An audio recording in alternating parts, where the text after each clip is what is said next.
There have now been God knows how many live-action Disney remakes, and I'm pretty sure I can count how many I've actually enjoyed on one hand. Some of them have been great, don't get me wrong, but most of them have been downright atrocious, and I don't think I'm going to get much pushback from that statement. For every Jungle Book, there's a Mulan. For every Cinderella, there's a Little Mermaid. And as for Snow White, well, you know what? I don't even need to review that one. Chat music pretty much took care of that one for me. I'm rooting for the poison apple. Why is Lord Farquaad playing Snow White? But now we have a remake of Lilo and Stitch. I'm not going to act like the original is one of my all-time favorites, but it's a damn good kids movie with great messages about family and a ton of heart and humor thrown in. So naturally, because Disney can't seem to stop themselves, we now have a live-action remake, and honestly, guys, this movie is absolutely okay. Yeah, it's okay. It's not great, it's not bad, it's just kind of in the middle, but for a live-action Disney remake, just being okay is a pretty tall order these days. Like the original, the film sees Stitch escape his captors and crash land on Earth where he meets Lilo. He and Lilo develop a close bond as he learns the meaning of Ohana, all the while two aliens are chasing Stitch and trying to capture him again. Now, as for accuracy to the original film, I'd say this film gets it right about 70% of the time. Everything with Lilo and Stitch together is very fun, cute, and heartwarming. Loved every scene of them together. Chris Sanders returned to voice Stitch in this film, and thank God for it, because I really can't imagine anyone else voicing him. Maya Kaloa portrays Lilo, and she was perfect. She's never acted before, but you'd never know that watching this movie. She plays this character down to a T. Everything with Lilo and Nani is also very well done. Sydney Elizabeth Agadong portrays Nani here, and both her and Kaloa have wonderful chemistry. You completely buy that these two are sisters in every scene they have. They also give a lot more depth to Nani's character, which I will touch more on later. The humor and heart of the original is still very present here. There were moments between Lilo and Stitch that had me laughing and laughing hard. There are other moments between Lilo and Nani that got me right in the feels, I'm not gonna lie. And the music, still incredible. Hawaiian roller coaster ride for the win. Now, notice how I've talked mainly about the humor and emotional moments between Lilo, Nani, and Stitch, but I haven't talked much about anything else. Well, this is because everything else, well, it kinda sucks. David is a bland-ass character, but to be fair, he was just as bland in the original, so I guess that tracks. Pleakley went from bordering the fine line between annoying as fuck and kinda funny in the original to just all-out annoying here. The actor portraying him did a great job, but the material given to him was not helpful. For those expecting Gantu, yeah, he's not in the movie. But, if Gantu's not in the movie, then who is the villain of the movie? Well, I'm glad you asked, because it leads me to my biggest issue with this film. Oh, they did my boy Jumba so dirty. Oh, so dirty. Seriously, Jumba is my favorite character from that original film. Not just the film, all the films and the series, he is my favorite character. Not only was he hilarious, delivering some of the best bits in the movie, not only did he have that kick-ass Russian accent that made his line deliveries even funnier. What? After all you put me through, you expect me to help you just like that? Just like that? Ugh. Fine. But he was voiced by David Ogden Stiers, and David Ogden Stiers kicks God in the nutsack, may he rest in peace. In this movie, he's portrayed by Zach Galifianakis. Now, listen, I've seen The Hangover, so I know he can be funny. I've seen Birdman, so I know he can fucking act.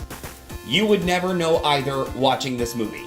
He doesn't even attempt to act like the character. Hell, he doesn't even attempt the accent. He's just playing the same bullshit Zach Galifianakis random-ass supposedly funny guy he's been playing in most movies over the last decade. Instead of Hangover Galifianakis, we got Hangover 3 Galifianakis.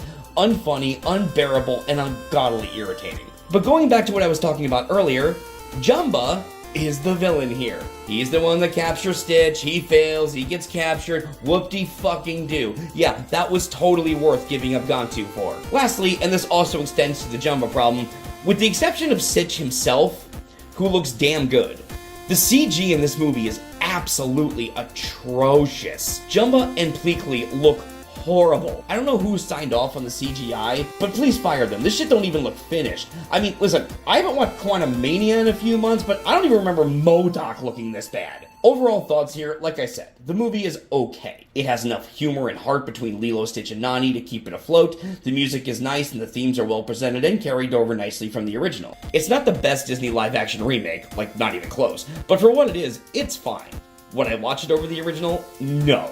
But if it was on, I'd still watch it, despite everything with the aliens being awful. Not perfect, but worth watching, and if there's a sequel coming, I better see Gone too. Now, if you're wondering why I didn't give this movie a rating, well, I'm gonna stop with the whole rating thing. I used to do the reviews without the ratings and it did just fine. I don't really think that it's necessary at all. I'm either gonna recommend the movie or I'm not. So take that for what it's worth. I mean, my review can pretty much speak for itself without me giving it a B or a C or whatever. But that being said, yes, I do recommend the movie, but just know that the original is a lot better. Now, before I go, I do have a spoiler to discuss, so if you haven't seen the movie and don't want to be spoiled, this is your exit cue.